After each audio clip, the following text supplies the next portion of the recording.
నుంచి మరి డీజీపీ గారు అదేవిధంగా ఇతర పోలీస్ అధికారులు కూడా ఎటువంటి చర్యలు తీసుకుంటుందని కూడా చెప్పారు. మరి సింగపూరు లేకపోతే యూరోపియన్ కంట్రీస్ అదేవిధంగా యుఎస్ఏ అక్కడంతా కూడా ఎటువంటి చట్టాలని అమలు చేస్తున్నారు. ఇక్కడున్న ఐటీ యాక్ట్లో ఉన్న చట్టంలో ఉన్న లొసుకులను కానివ్వండి, బలహీనతలను కానివ్వండి ఆసరాగా చేసుకుని ఏ విధంగా వీరు చట్టం నుంచి తప్పించుకోవడానికి ప్రయత్నం చేస్తున్నారు. అదేవిధంగా ఆ చట్టం పరిధిలో కోర్టులు యొక్క పనితీరు గురించి కానివ్వండి, కోర్టులో ఈ కేసులో నడుస్తున్న తీరు కానివ్వండి, వీటన్నిటి గురించి కూడా మరి చాలా డీటెయిల్గా చర్చ జరిగిందని చెప్పేసి మనం చేస్తాను. ముఖ్యమంత్రి గారు చాలా స్పష్టంగా చెప్పారు, ఏదేమైనా సరే ఇటువంటి అన్ఎథికల్ ప్రొసీజర్స్ని ఈ ప్రభుత్వం ఎట్టి పరిస్థితుల్లో కూడా చూస్తూ ఉండదు.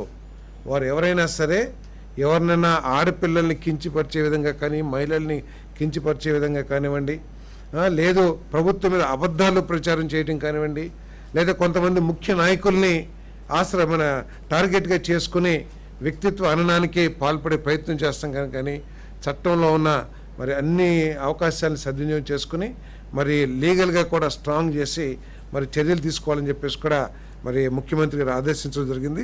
దానికోసం కొన్ని సూచనలు కూడా వారు చేశారని చెప్పేసి మనం చేస్తాం. ఒక రాష్ట్ర స్థాయి సోషల్ మీడియా రెస్పాన్స్ సెల్ను ఒకటి ఏర్పాటు చేయమని చెప్పారు.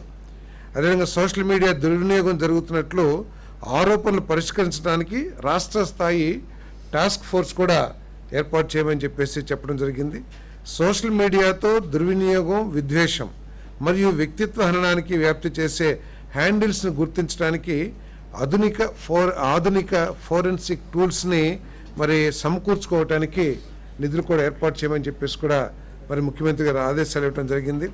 మరి సోషల్ మీడియా దుర్వినియోగం సమస్యలపై అవగాహన పెంపొందించడానికి అన్ని ఎస్హెచ్ఓలకు కూడా శిక్షణ ఇవ్వాలని చెప్పేసి కూడా సూచించడం జరిగింది.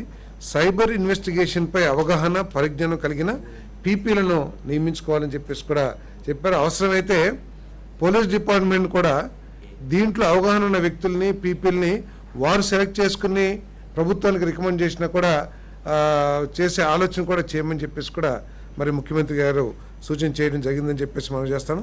సోషల్ మీడియా దుర్వినియోగం సమస్యలు, వీటిని పరిష్కరించడానికి దేశంలో మరియు ప్రపంచంలోని వివిధ దేశాల్లో అమల్లో ఉన్న ఉత్తమ పద్ధతులు లేదా ఉన్న చట్టాలపై జీవోఎం ఇప్పుడు ఆల్రెడీ ఒక జీవోఎం ఉంది.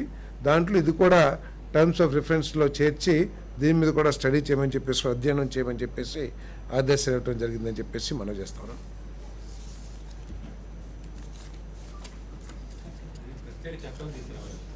అంటే అన్నీ కూడా స్టడీ చేయాలి. ప్రత్యేక చట్టం తీసుకురావాలా, లేకపోతే ఇతర దేశాల్లో దీన్ని అరికట్టడానికి, దీన్ని కంట్రోల్ చేయడానికి ఏ విధమైన చట్టాలు కానీ చర్యలు కానీ తీసుకుంటున్నారు, అవన్నీ కూడా స్టడీ చేయమని చెప్పేసి చెప్పడం జరిగిందని చెప్పేసి మనం చేస్తాను.